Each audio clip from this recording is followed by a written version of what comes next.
New to vegan cooking? Christmas lunch looming? Here's exactly how to always cook perfect vegan food. And right now, here are some of my top tips for your perfect vegan food. Frying onions, add a pinch of salt to help stop them burning. When something tastes like it needs more salt, add a little lemon juice. You'll be amazed how lemon lifts flavour.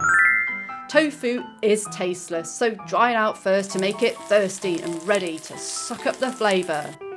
And do let's stop shopping. Set up a store cupboard instead with ingredients to use and use and use again. So you've gone vegan for the animals and you're browsing for recipes. You're busy with family, friends, pets, work and hobbies. You wonder at all the new ingredients like liquid smoke and nooch, and food labels show that egg and milk get everywhere.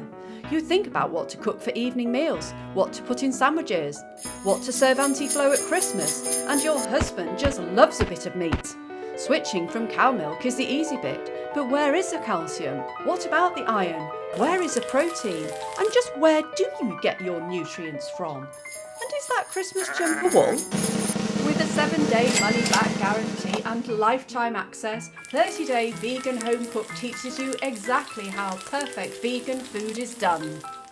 It's your choice. Teach yourself how it's done or learn from an experienced vegan chef known for amazing food. Forget trial and error. Learn a full range of dishes suitable for all people on all occasions, younger, older, vegan or not. So let's get to it. Non-wool jumpers on and let's feed anti-flow this Christmas. Click on the link below. Don't let me near that, Chris. That is going away.